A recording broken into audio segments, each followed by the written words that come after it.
ધોરણ 8 વિજ્ઞાન પ્રકરણ 11 બળ અને દબાણ ફોર્સ એન્ડ પ્રેશર. પદાર્થ કેવી રીતે ગતિ કરે છે તે ધોરણ 7માં તમે શીખ્યા છો. એક પદાર્થ બીજા પદાર્થ કરતાં કેટલી વધારે ઝડપથી ગતિ કરે છે તે કેવી રીતે નક્કી કરી શકાય તે તમને યાદ છે? એકમ સમયમાં પદાર્થે કાપેલું અંતર શું દર્શાવે છે? તમે જાણો છો કે જમીન પર ગબડતો દડો ધીમો પડી જાય છે. ક્યારેક તેની ગતિની દિશામાં પણ ફેરફાર થાય છે. એવું પણ શક્ય બને કે દડો ધીમો પડે અને સાથે ગતિની દિશા પણ બદલાય. શેના લીધે પદાર્થની ગતિ વધે છે કે ઘટે છે? અથવા તેની ગતિની દિશા બદલે છે તે અંગે તમને ક્યારે આશ્ચર્ય થયું છે? ચાલો આપણે આપણા રોજબરોજના થોડા અનુભવો યાદ કરીએ. ફૂટબોલને ગતિમાં લાવવા માટે શું કરો છો? ગતિમાન દડાને વધારે ઝડપથી ગતિ કરાવવા માટે તમે શું કરો છો? ગોલકીપર દડાને કઈ રીતે અટકાવે છે?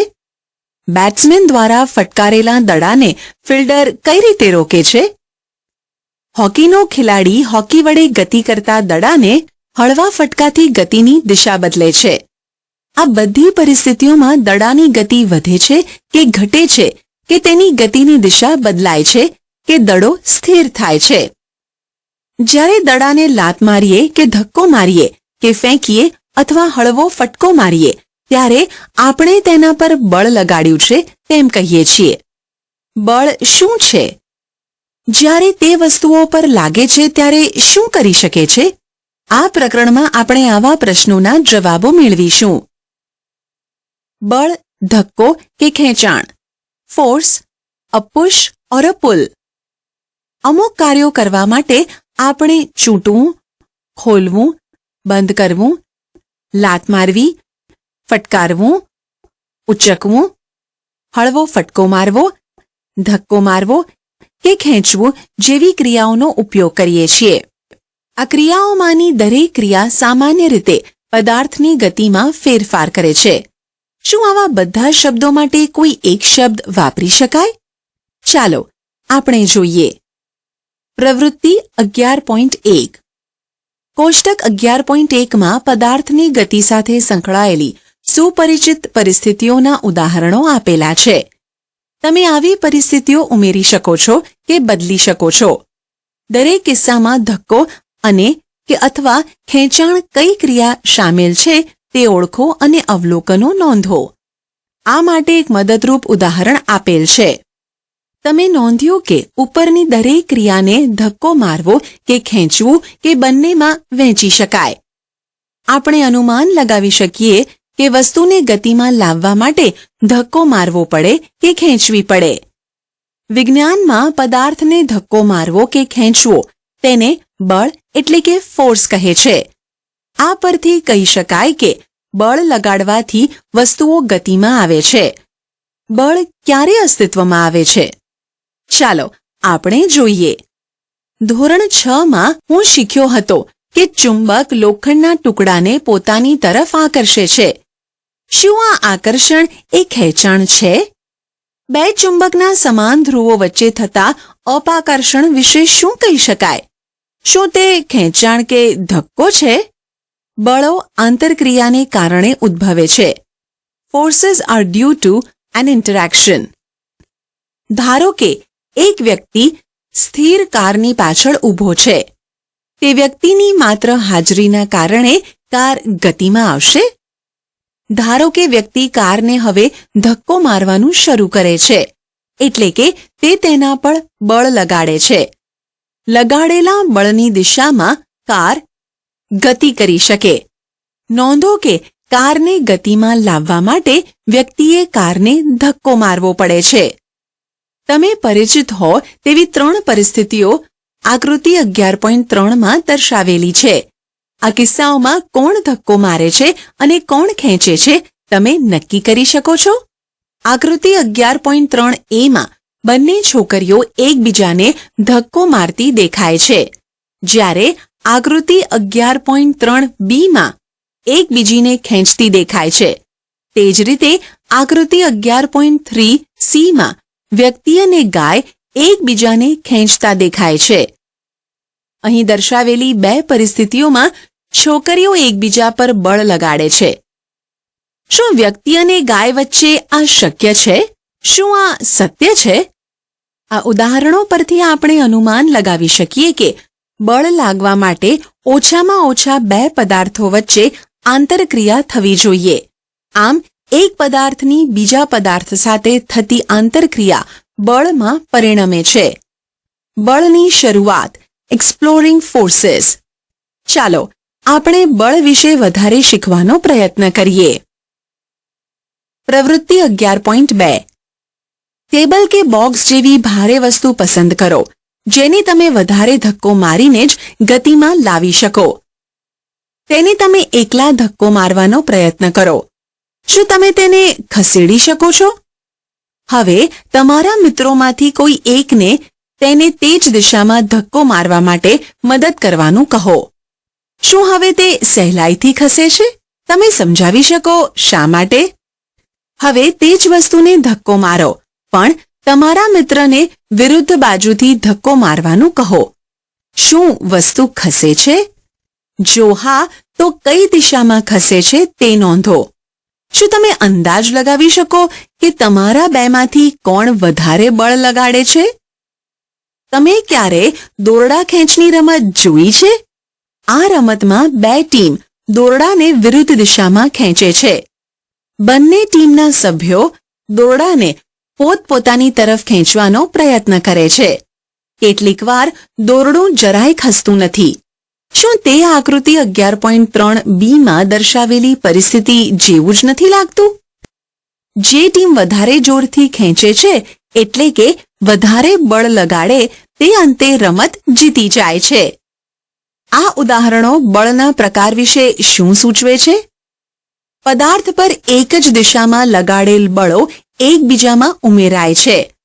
હવે યાદ કરો કે પ્રવૃત્તિ 11.2 માં તમે અને તમારો મિત્ર ભારે બોક્સને એક જ દિશામાં ધક્કો મારો છો ત્યારે શું થાય છે? જો બંને બળો પદાર્થ પર વિરુદ્ધ દિશામાં લાગતા હોય તો લાગતું પરિણામી બળ એ બંને બળોના તફાવત જેટલું હોય છે.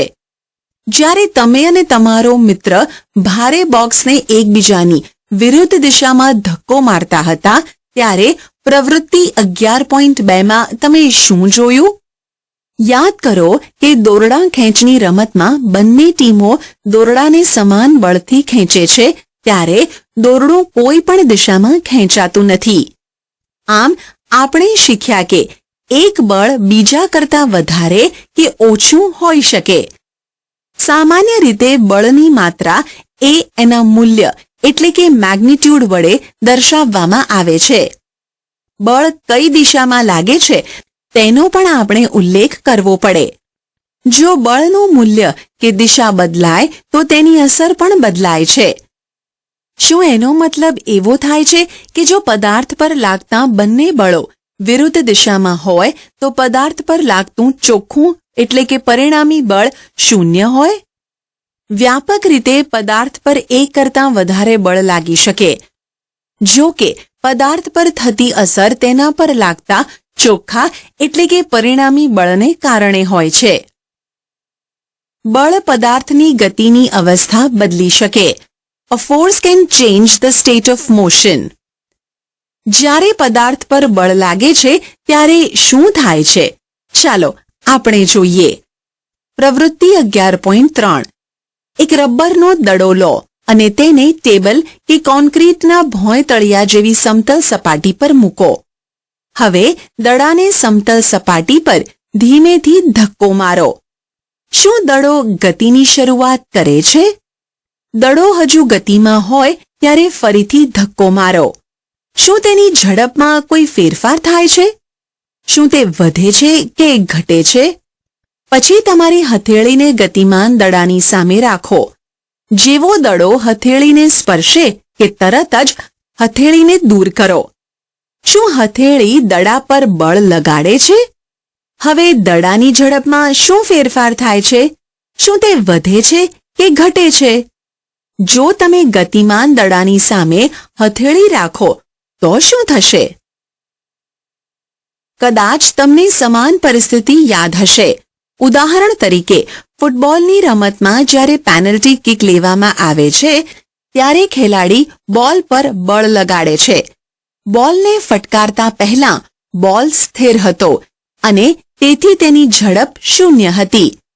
લગાડેલ બળને કારણે બોલ લક્ષ્ય તરફ ગતિ કરે છે.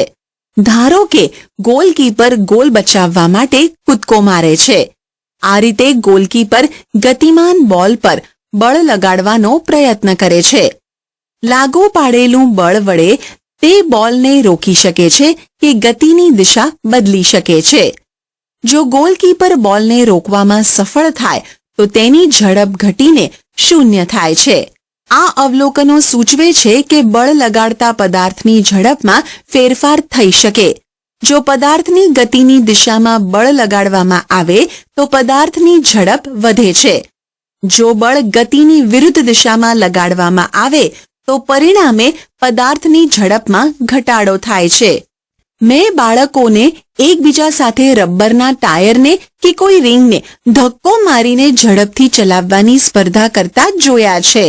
હવે હું સમજી ગયો છું કે ધક્કો દેવાથી ટાયરની ઝડપ કેમ વધી જાય છે.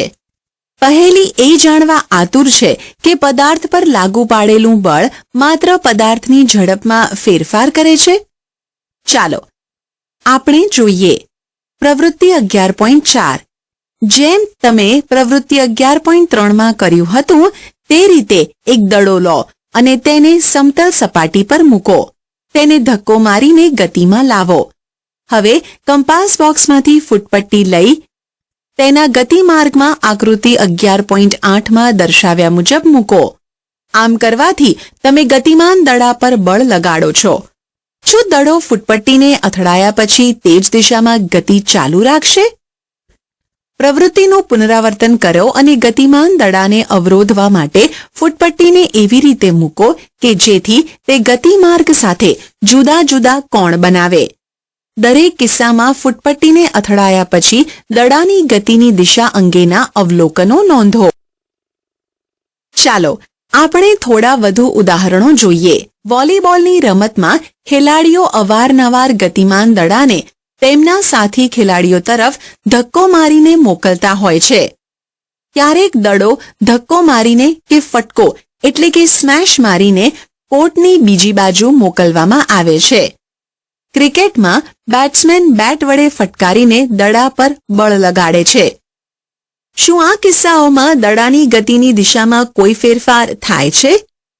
આ બધા ઉદાહરણોમાં ગતિમાન દડા ઉપર બળ લગાડવાથી ઝડપ અને ગતિની દિશા બદલાય છે. આ પ્રકારના બીજા વધારે ઉદાહરણો તમે આપી શકો. પદાર્થની ઝડપ કે દિશા કે બંને બદલાય ત્યારે પદાર્થની ગતિની અવસ્થા બદલાય છે તેમ કહેવાય. આમ પદાર્થ પર લાગતું બળ પદાર્થની ગતિની અવસ્થામાં ફેરફાર કરે છે. ગતિની અવસ્થા. પદાર્થની ગતિની અવસ્થા તેની ઝડપ અને ગતિની દિશા દ્વારા વર્ણવવામાં આવે છે. સ્થિર અવસ્થાને શૂન્ય ઝડપવાળી અવસ્થા ગણવામાં આવે છે. પદાર્થ સ્થિર હોય કે ગતિમાં હોય બંને ગતિની અવસ્થા કહેવાય છે. શું આનો મતલબ એવો થાય કે બળ હંમેશા પદાર્થની ગતિની અવસ્થામાં ફેરફાર કરશે? ચાલો આપણે શોધીએ. આપણો સામાન્ય અનુભવ છે કે ઘણી વખત બળને કારણે પદાર્થની ગતિની અવસ્થા બદલાતી નથી. ઉદાહરણ તરીકે એક ભારે બોક્સ તમારી તાકાત હોય એટલું બળ લગાડવા છતાં પણ ન ખસે. આ જ રીતે જ્યારે તમે દિવાલને ધક્કો મારવાનો પ્રયત્ન કરો છો ત્યારે તેના પર બળની કોઈ અસર દેખાતી નથી. બળ પદાર્થનો આકાર બદલી શકે છે. Force can change the shape of N object. પ્રવૃત્તિ 11.5. કોષ્ટક 11.2ના કોલમ 1માં થોડી એવી પરિસ્થિતિઓ આપેલ છે જેમાં વસ્તુઓ ગતિ કરવા માટે મુક્ત નથી. જ્યારે કોષ્ટકની કોલમ 2 દરેક પદાર્થ પર કેવી રીતે બળ લગાડેલું છે તે સૂચવે છે. જ્યારે કોલમ 3 ક્રિયાનો આકાર દર્શાવે છે. શક્ય હોય તેટલી વધારે પરિસ્થિતિઓમાં બળની અસરનું અવલોકન કરો. તમે આ પ્રકારની જ બીજી પરિસ્થિતિઓ તમારી આસપાસના ઉપલબ્ધ પદાર્થોનો ઉપયોગ કરીને ઉમેરી શકો. કોષ્ટકના કોલમ 4 અને 5માં તમારા અવલોકનો નોંધો. કોષ્ટક 11.2માં નોંધેલા અવલોકનો પરથી તમે શું તારણ કાઢો છો? જ્યારે તમે પોતાની હથેળીઓની વચ્ચે એક ફૂલાવેલા ફુગ્ગાને રાખીને દબાવો છો ત્યારે શું થાય છે? જ્યારે બાંધેલા એટલે કે ગુંદેલા લોટના પિંડાને વણીને રોટી બનાવો છો ત્યારે તેના આકારમાં શું ફેરફાર થાય છે? જ્યારે તમે ટેબલ પર રાખેલા કે મૂકેલા રબરના દડાને દબાવો છો ત્યારે શું થાય છે? આ બધા ઉદાહરણોમાં તમે જોયું કે કોઈ પદાર્થ પર બળ લગાડવાથી તેના આકારમાં ફેરફાર થઈ શકે છે. ઉપરની બધી પ્રવૃત્તિઓ કરી લીધા પછી તમે સમજી ગયા હશો કે બળ કોઈ પદાર્થને સ્થિર સ્થિતિમાંથી ગતિમાં લાવી શકે છે. જો પદાર્થ ગતિમાં હોય તો તેની ઝડપમાં ફેરફાર કરી શકે છે. ગતિમાન પદાર્થની દિશામાં ફેરફાર કરી શકે છે. પદાર્થના આકારમાં ફેરફાર કરી શકે છે. આ બધામાંથી થોડી અથવા બધી જ અસરો ઉત્પન્ન કરી શકે છે. એ યાદ રાખવું આવશ્યક છે કે બળ આ બધામાંથી એક અથવા વધારે અસર ઉત્પન્ન કરી શકે છે તથા આ બધામાંથી કોઈ પણ અસર બળ વગર ઉત્પન્ન થઈ શકતી નથી. આમ બળ લગાડ્યા વગર કોઈ પદાર્થ આપમેળે ગતિમાં આવી શકતો નથી. આપમેળે ગતિની દિશા બદલી નથી શકતો અને આપમેળે પોતાનો આકાર બદલી શકતો નથી. સંપર્ક બળ, કોન્ટેક્ટ ફોર્સીસ, સ્નાયુ બળ, મસ્ક્યુલર ફોર્સ. શું તમે ટેબલ પર પડેલા પુસ્તકને સ્પર્શ કર્યા વગર ધક્કો મારી શકો છો કે ઉપાડી શકો છો? શું પકડ્યા વગર પાણીની કોઈ ડોલ એટલે કે બાલદીને તમે ઉચકી શકો છો? સામાન્ય રીતે કોઈ વસ્તુ પર બળ લગાડવા માટે તમારા શરીરનો વસ્તુની સાથે સંપર્ક થવો જરૂરી છે. સંપર્ક કોઈ લાકડી કે દોરડા વડે પણ થઈ શકે છે. જ્યારે આપણે કોઈ વસ્તુ જેવી કે સ્કૂલ બેગને ધક્કો મારીએ છીએ કે પાણીની ડોલ એટલે કે બાલદીને ઊંચકીએ છીએ ત્યારે બળ ક્યાંથી આવે છે? આ બળ આપણા શરીરના સ્નાયુઓ દ્વારા લાગે છે. આપણા સ્નાયુઓની ક્રિયાને લીધે લાગતા બળને સ્નાયુ બળ કહે છે. સ્નાયુ બળ જ આપણને બધી પ્રવૃત્તિઓ કરવા યોગ્ય બનાવે છે. આ પ્રવૃત્તિઓમાં શરીરનું હલનચલન કે શરીરનું વળવું પણ સામેલ છે. ધોરણ 7માં તમે શીખ્યા છો કે પાચનની ક્રિયામાં ખોરાક અન્નનળીમાં ધકેલાય છે. શું આ પ્રક્રિયા સ્નાયુબળ દ્વારા થાય છે? તમે તે પણ જાણો છો કે શ્વસન પ્રક્રિયામાં શ્વાસ અંદર લેતી વખતે અને બહાર છોડતી વખતે ફેફસાં ફૂલે છે અને સંકોચાય છે. શ્વસન ક્રિયાને શક્ય બનાવે તે સ્નાયુઓ ક્યાં આવેલા છે? આપણા શરીરમાં સ્નાયુઓ વડે લાગતા બળ વિશે શું તમે થોડા વધારે ઉદાહરણો આપી શકો? પ્રાણીઓ પણ તેમની શારીરિક ક્રિયાઓ અને બીજા કાર્યો કરવા માટે સ્નાયુ બળનો ઉપયોગ કરે છે. આપણા વિવિધ કાર્યો કરવા માટે બળદ, ઘોડા, ગધેડા અને ઊંટ જેવા પ્રાણીઓનો ઉપયોગ કરવામાં આવે છે. આ કાર્યો કરવા માટે તેઓ સ્નાયુ બળનો ઉપયોગ કરે છે. એટલે કે સ્નાયુ બળ ત્યારે જ લાગુ પડી શકાય છે જ્યારે સ્નાયુઓ કોઈ પદાર્થ સાથે સંપર્કમાં હોય. આથી તેને સંપર્ક બળ, કોન્ટેક્ટ ફોર્સ પણ કહે છે. શું અન્ય પ્રકારના સંપર્ક બળો પણ હોય છે? ચાલો આપણે શોધીએ. ઘર્ષણ, ફ્રિક્શન. પોતાના થોડા અનુભવોને યાદ કરો. જમીન પર ગબડતો દડો ધીરે ધીરે ધીમો થઈ જાય છે અને અંતે અટકી જાય છે. સાયકલ ચલાવતી વખતે જ્યારે આપણે પેન્ડલ મારવાનું બંધ કરી દઈએ ત્યારે તે પણ ધીરે ધીરે ધીમી થઈ જાય છે અને અંતે અટકી જાય છે. કોઈ કાર કે સ્કૂટરના એન્જિનને બંધ કરી દેવાથી તે પણ થોડા સમય પછી અટકી જાય છે.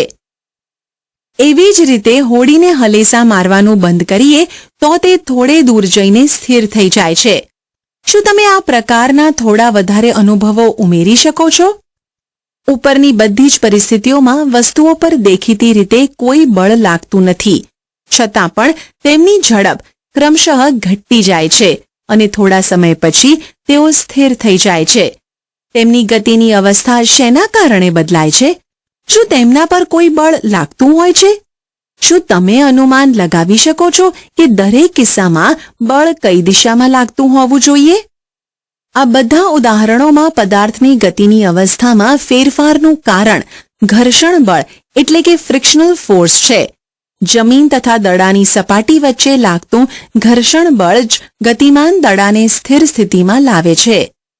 તે જ રીતે પાણી અને હોડીની સપાટી વચ્ચે ઘર્ષણ બળ એકવાર હલેસા મારવાનું બંધ કરવાથી હોડીને સ્થિર કરી દે છે. ઘર્ષણ બળ બધા ગતિમાન પદાર્થો પર લાગે છે અને તેની દિશા હંમેશા પદાર્થની ગતિની વિરુદ્ધ દિશામાં હોય છે, કારણ કે ઘર્ષણ બળ બે સપાટીઓ વચ્ચે સંપર્કને લીધે ઉત્પન્ન થાય છે. તેથી તે સંપર્ક બળનું પણ એક ઉદાહરણ છે.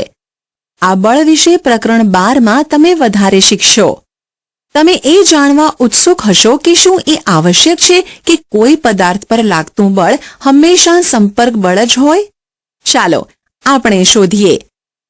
બિનસંપર્ક બળો, નોન કોન્ટેક્ટ ફોર્સીસ. ચુંબકીય બળ, મેગ્નેટિક ફોર્સ. ગજિયા ચુંબકોની એક જોડ લો.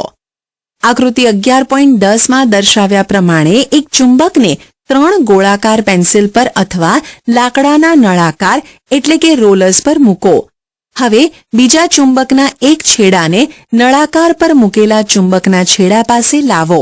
બંને ચુંબકો એકબીજા સ્પર્શે નહીં તેનું ધ્યાન રાખો. હવે શું થાય છે તેનું અવલોકન કરો. હવે ચુંબકના બીજા છેડાને નળાકાર પર રાખેલા ચુંબકના તે જ છેડા પાસે લાવો. દર વખતે બીજા ચુંબકને નળાકાર પર મૂકેલા ચુંબક પાસે લાવવામાં આવે ત્યારે તેના પર શું અસર થાય છે તે નોંધો. બીજા ચુંબકને નજીક લાવતા શું નળાકારો પર રાખેલ ચુંબક ગતિ શરૂ કરે છે? શું તે હંમેશા નજીક લાવવામાં આવતા ચુંબકની દિશામાં ગતિ કરે છે? આ અવલોકનો શું સૂચવે છે? શું એનો અર્થ એવો થાય કે બે ચુંબકો વચ્ચે કોઈ બળ ચોક્કસ લાગતું હોવું જોઈએ? ધોરણ 6માં તમે શીખ્યા છો કે બે ચુંબકના સમાન ધ્રુવો એકબીજાને અપાકર્ષે છે અને અસમાન ધ્રુવો એકબીજાને આકર્ષે છે. બે પદાર્થો વચ્ચે લાગતા આકર્ષણ કે અપાકર્ષણને પણ ખેંચાણ કે ધક્કો મારવાના સ્વરૂપે જોઈ શકાય છે. શું ચુંબકો વચ્ચે લાગતા બળના અવલોકન માટે બે ચુંબકો વચ્ચે સંપર્ક કરાવવો જરૂરી છે? એક ચુંબક બીજા ચુંબક પર સંપર્કમાં આવ્યા વગર પણ બળ લગાડી શકે છે. ચુંબક દ્વારા લાગતું બળ એ અસંપર્ક એટલે કે બિનસંપર્ક બળનું ઉદાહરણ છે. એ જ રીતે ચુંબક દ્વારા કોઈ લોખંડના ટુકડા પર લગાડવામાં આવતું બળ પણ અસંપર્ક એટલે કે બિનસંપર્ક બળ છે. સ્થિત વિદ્યુત બળ, ઇલેક્ટ્રોસ્ટેટિક ફોર્સ. પ્રવૃત્તિ 11.7. પ્લાસ્ટિકની એક સ્ટ્રો લો. તેના લગભગ 2 સરખા ટુકડા કરો. એક દોરીની મદદથી એક ટુકડાને કોઈ ટેબલની ધાર પરથી લટકાવો. હવે સ્ટ્રોના બીજા ટુકડાને પોતાના હાથમાં પકડો અને તેના મુક્ત છેડાને કાગળના ટુકડા સાથે ઘસો. સ્ટ્રોના ઘસેલા છેડાને લટકાવેલ સ્ટ્રો પાસે લાવો. 2 ટુકડાઓ એકબીજાને સ્પર્શે નહીં તેનું ધ્યાન રાખો. તમને શું જોવા મળ્યું? હવે લટકાવેલ સ્ટ્રોના મુક્ત છેડાને કાગળના ટુકડા સાથે ઘસો. ફરીથી અગાઉ કાગળ સાથે ઘસેલા સ્ટ્રોના ટુકડાને લટકાવેલ સ્ટ્રોના મુક્ત છેડા પાસે લાવો. હવે તમે શું જુઓ છો?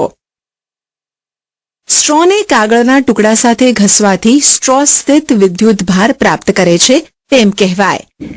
આવી સ્ટ્રો એ વિદ્યુત ભારિત પદાર્થનું ઉદાહરણ કહેવાય. એક વિદ્યુત ભારિત પદાર્થ વડે બીજા વિદ્યુત ભારિત કે વિદ્યુત ભાર રહિત પદાર્થ પર લાગતા બળને સ્થિત વિદ્યુત બળ કહે છે.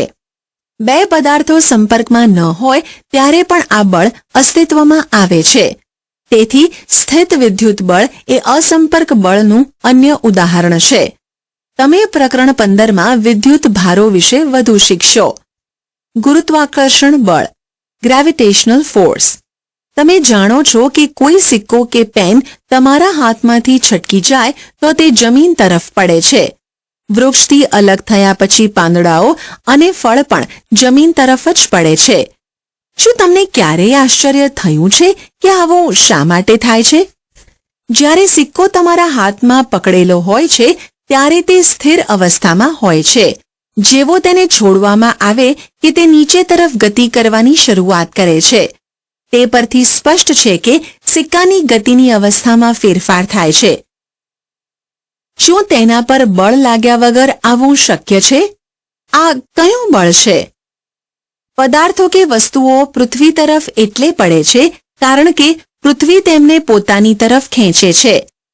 આ બળને ગુરુત્વ બળ એટલે કે ફોર્સ ઓફ ગ્રેવિટી, ગુરુત્વાકર્ષી બળ એટલે કે ગ્રેવિટેશનલ ફોર્સ અથવા માત્ર ગુરુત્વ એટલે કે ગ્રેવિટી કહે છે.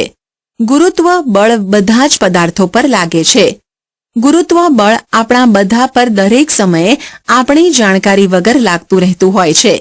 જ્યારે આપણે કોઈ નળ ખોલીએ છીએ ત્યારે પાણી જમીન તરફ વહેવા લાગે છે. ગુરુત્વ બળને કારણે જ નદીઓમાં પાણી નીચે તરફ વહે છે. ગુરુત્વ એ માત્ર પૃથ્વીનો એકલાનો ગુણધર્મ નથી. હકીકતમાં વિશ્વનો દરેક પદાર્થ નાનો હોય કે મોટો એકબીજા પર બળ લગાડે છે. આ બળને ગુરુત્વાકર્ષણ બળ કહે છે. દબાણ, પ્રેશર. તમે ધોરણ 7માં શીખ્યા છો કે વંટોળ કે ચક્રવાત વખતે તોફાની પવન ઘરની છતને પણ ઉડાવી લઈ જાય છે. તમે એ પણ શીખ્યા છો કે વંટોળ અને ચક્રવાત એ હવાના દબાણના તફાવતને લીધે ઉત્પન્ન થાય છે. શું દબાણ અને બળ વચ્ચે કોઈ સંબંધ છે? ચાલો આપણે શોધીએ. કોઈ લાકડાના પાટિયામાં એક ખિલ્લીને તેના શીર્ષથી ઠોકવાનો પ્રયત્ન કરો. શું તમે સફળ થાવ છો? હવે ખિલ્લીને તેના અણીદાર છેડા પાસેથી ઠોકવાનો પ્રયત્ન કરો. શું તમે આ વખતે તેને ઠોકી શકો છો? શાકભાજીને કોઈ બુઠ્ઠી તથા ધારદાર છરી વડે કાપવાનો પ્રયત્ન કરો. કયું સરળ છે? શું તમને એવું લાગે છે કે જે ક્ષેત્રફળ પર બળ લગાડવામાં આવે છે એટલે કે ઉદાહરણ તરીકે ખિલ્લીના અણીદાર છેડાથી તે ક્ષેત્રફળ આ કાર્યોને સહેલું બનાવવામાં એક અગત્યની ભૂમિકા ભજવે છે? એકમ ક્ષેત્રફળ દીઠ લાગતા બળને દબાણ કહે છે. દબાણ P બળ F અપોન જે સપાટી એટલે કે પૃષ્ઠ પર લાગતું હોય તેનું ક્ષેત્રફળ A. અહીં આપણે માત્ર એ જ બળોનો વિચાર કરીએ છીએ જે આ પૃષ્ઠ એટલે કે સપાટીને લંબ હોય, જેના પર લાગતું દબાણ આપણે શોધવું છે. હવે મને સમજાયું કે કુલીઓને જ્યારે ભારે બોજ ઉપાડવાનો હોય છે ત્યારે તેઓ પોતાના માથા પર એક કપડાને ગોળ વીંટાળીને કેમ રાખે છે. આમ કરીને તેઓ પોતાના માથા સાથે બોજના સંપર્ક ક્ષેત્રફળને વધારી દે છે. આથી તેમના માથા પર લાગતું દબાણ ઘટી જાય છે અને તેઓ તે બોજને સરળતાથી ઉઠાવી શકે છે. નોંધો કે ઉપરના સૂત્રમાં ક્ષેત્રફળ છેદમાં છે. તેથી જો બળ સમાન હોય તો પૃષ્ઠનું ક્ષેત્રફળ જેટલું ઓછું હોય તેના પર લાગતું દબાણ એટલું જ વધારે હશે.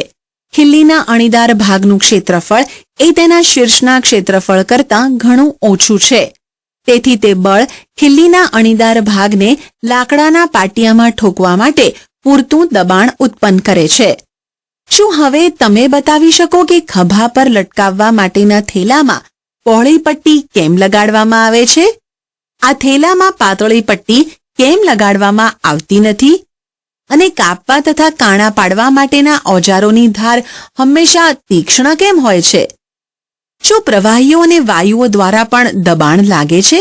શું એ જે ક્ષેત્રફળ પર બળ લાગતું હોય તેના પર આધાર રાખે છે? ચાલો આપણે શોધીએ. પ્રવાહીઓ તથા વાયુઓ દ્વારા લગાડવામાં આવતું દબાણ.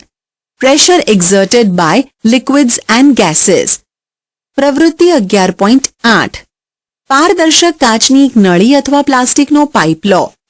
પાઇપ કે નળીની લંબાઈ લગભગ 15 સેન્ટીમીટર તથા તેનો વ્યાસ લગભગ 5 થી 7.5 સેન્ટીમીટર હોવો જોઈએ. એક સારી ગુણવત્તાવાળા પાતળા રબરનો ટુકડો પણ લો. તમે રબરનો ફુગ્ગો પણ લઈ શકો છો. પાઇપના એક છેડા પર રબરની શીટને ખેંચીને બાંધી દો. પાઇપને ઉર્ધ્વ સ્થિતિમાં રાખીને તેને મધ્ય ભાગથી પકડો. આકૃતિ 11.14માં દર્શાવ્યા મુજબ તમારા કોઈ એક મિત્રને પાઇપમાં પાણી રેડવાનું કહો. શું રબરનું પડ બહારની બાજુ ઉપસે છે? પાઇપમાં પાણીના સ્તંભની ઊંચાઈનું પણ અવલોકન કરો. પાઇપમાં થોડું વધારે પાણી રેડો. રબરના પડના ઉપસેલા ભાગનું તથા પાઇપમાં પાણીના સ્તંભની ઊંચાઈનું ફરીથી અવલોકન કરો. આ પ્રક્રિયાનું થોડી વધારે વખત પુનરાવર્તન કરો. શું તમે રબરના પડના ઉપસેલા ભાગ અને પાઇપમાં પાણીની ઊંચાઈના સ્તંભ વચ્ચે કોઈ સંબંધ જોઈ શકો છો? પ્રવૃત્તિ 11.9 પ્લાસ્ટિકની એક બોટલ લો. તમે પાણી કે સોફ્ટ ડ્રિંકની વપરાયેલી કોઈ બોટલ લઈ શકો છો. આકૃતિ 11.15માં દર્શાવ્યા પ્રમાણે બોટલના તળિયા પાસે થોડા સેન્ટીમીટર લાંબી એક નળાકાર નળી એટલે કે ટ્યુબ બેસાડો કે લગાડો. એવું કરવા માટે કાચની ટ્યુબના એક છેડાને થોડું ગરમ કરો અને પછી તરત જ બોટલના તળિયાની પાસે તેને દાખલ કરો એટલે કે ઘુસાડી દો. જોડાણ સાંધા પાસે પાણી લીક થતું નથી તેનું ધ્યાન રાખો. જો પાણી લીક થતું હોય તો તેને પીગળાવેલા મીણથી સીલ કરો. કાચની નળીના મોઢાને પ્રવૃત્તિ 11.8 અનુસાર એક પાતળી રબર શીટ વડે બંધ કરો. હવે બોટલને પાણીથી અડધી ભરો. તમે શું જુઓ છો? આ સમયે કાચની નળીના મોઢા પર લગાડેલી રબરની શીટ કેમ ફૂલી જાય છે? બોટલમાં થોડું વધારે પાણી રેડો.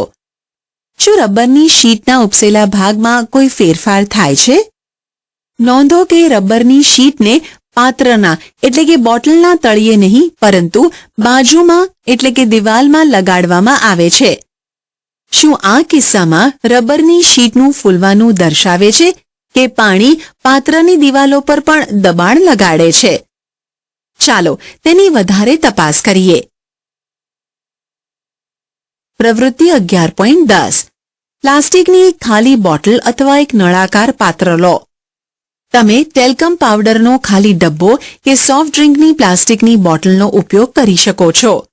બોટલના તળિયા પાસે ચારેય દિશામાં 4 છિદ્ર કરો. ધ્યાન રાખો કે આ છિદ્રો તળિયાથી સમાન ઊંચાઈ પર હોય.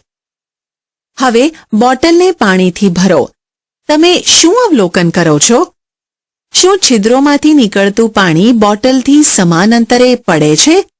આ શું દર્શાવે છે? હવે તમે કહી શકો કે પ્રવાહી પાત્રની દિવાલ પર દબાણ લગાડે છે. પાણી પૂરું પાડતી પાઇપોના લીક થતા જોડાણો કે છિદ્રોમાંથી મેં પાણીના ફુવારાઓ બહાર આવતા જોયા છે. શું તે પાણી દ્વારા પાઇપની દિવાલો પર લગાડવામાં આવતા દબાણને કારણે નથી? શું વાયુઓ પણ દબાણ લગાડે છે?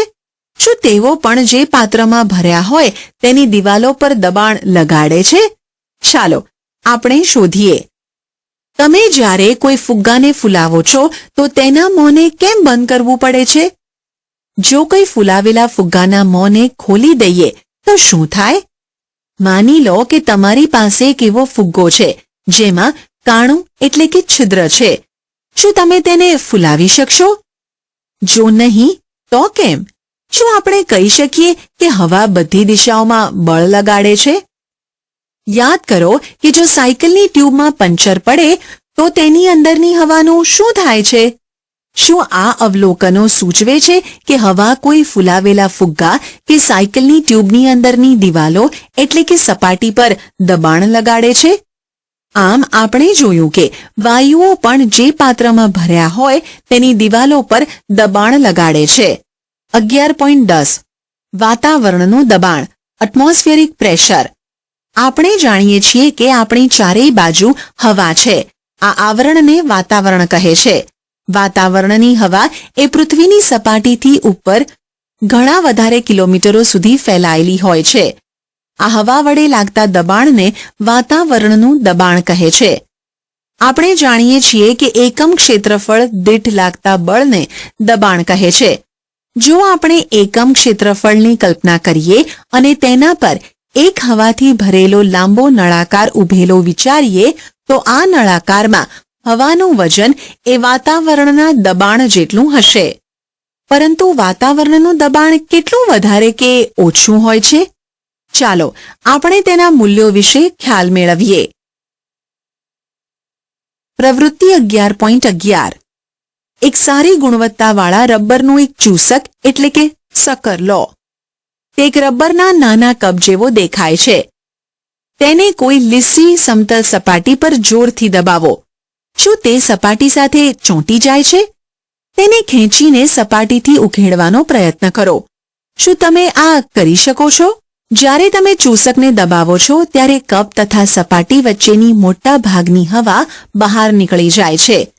ચૂસક પર વાતાવરણનું દબાણ લાગે છે, તેથી તે સપાટી સાથે ચોંટી જાય છે. ચૂસકને સપાટીથી ખેંચીને અલગ કરવા લાગુ પાડેલ બળ એટલું પૂરતું હોવું જોઈએ જેથી તે વાતાવરણના દબાણને પાર કરી શકે. આ પ્રવૃત્તિથી કદાચ તમને વાતાવરણના દબાણના મૂલ્ય વિશે ખ્યાલ આવી ગયો હશે. વાસ્તવમાં જો ચૂસક તથા સપાટી વચ્ચેની બધી જ હવાને બહાર કાઢી નાખવામાં આવે તો કોઈ પણ મનુષ્ય માટે ચૂસકને સપાટીથી ખેંચી અલગ કરવાનું શક્ય નહીં બને. શું આ પરથી તમે અનુમાન લગાવી શકો કે વાતાવરણનું દબાણ કેટલું વધારે હોય છે? એક 15 સેન્ટીમીટર ગુણ્યા 15 સેન્ટીમીટર ક્ષેત્રફળ અને વાતાવરણની ઊંચાઈ જેટલા સ્તંભમાં હવાનું વજન લગભગ 225 કિલોગ્રામ એટલે કે 2250 ન્યૂટન દળના કોઈ પદાર્થના વજન જેટલું હોય છે. આ વજનની નીચે આપણે દબાઈને કચડાઈ કેમ નથી જતા? એનું કારણ એ છે કે આપણા શરીરની અંદરનું દબાણ પણ વાતાવરણના દબાણ જેટલું હોય છે અને તે બહારના દબાણને નાબૂદ કરી દે છે. શું તમે જાણતા હતા? 17મી સદીમાં જર્મનીના એક વૈજ્ઞાનિક ઓટો વોન ગેરિકે પાત્રોમાંથી હવા બહાર કાઢવા માટેના એક પંપનો આવિષ્કાર કર્યો. આ પંપની મદદથી તેણે હવાના દબાણને લીધે લાગતા બળનું નાટકીય રીતે નિર્દેશન કર્યું. તેણે ધાતુના 2 પોલા અર્ધગોળાઓ લીધા, જેમાં દરેકનો વ્યાસ 51 સેન્ટીમીટર હતો. આ અર્ધગોળાઓને એકસાથે જોડીને તેમના વચ્ચેની હવા કાઢી લેવામાં આવી. પછી તેણે બંને અર્ધગોળાને એકબીજાની વિરુદ્ધ દિશામાં ખેંચી અલગ કરવા માટે 8 ઘોડાઓનો ઉપયોગ કર્યો. હવાના દબાણને કારણે લાગતું બળ એટલું બધું મોટું હતું કે આ ઘોડાઓ પણ આ અર્ધગોળાઓને અલગ ન કરી શક્યા.